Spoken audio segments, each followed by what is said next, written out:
Computer Science Videos here today to show you guys in this tutorial how to compose a truth to group on Truth Social using a Mac computer.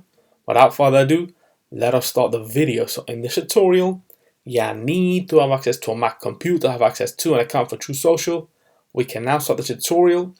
Before I start this tutorial, I would like to say that you are more than welcome to subscribe to my channel, Computer Science Videos. As we know, every problem is solved by indirection.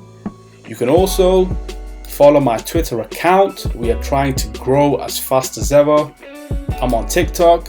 We post videos here and there. Follow my page on Facebook. I'm also on Instagram. You are more than welcome to support me on PayPal. Let's now focus on the video. So now let's go all the way down to the dock. Go to Launchpad.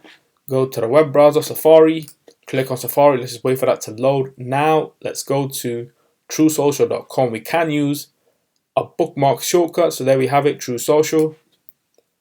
Make sure that you are signed into the account. Now let's go to groups, which is on the left hand side navigation menu. Click on a group that we have. We can create multiple groups. That will be a video for the near future to demonstrate to the user how that can be done. Click on the group, and now we can compose to group. If I go back to profile, it will only say compose to profile, but within group, it changes. Once we are in the group, let's now compose to group. Let's just say this is the first truth composed in this group.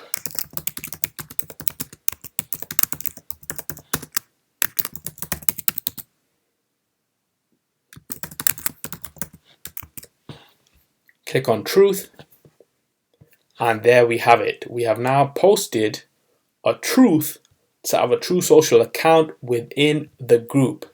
This is a private group, so only members within this group can see all the truths that we have composed. If it were a public group, anybody that has joined or has viewed the group can then see everything that we have composed. So let's now go back to profile. Let's now quit Safari. And so that's it for this video. I'll see you guys in my next tutorial. Thanks for now. Thank you for making it towards the end of the video. Be sure to subscribe to my channel, Computer Science Videos. Be sure to check out the previous video on screen now, or you can ideally click on the playlist and watch all the journey for Computer Science Videos from the start until now.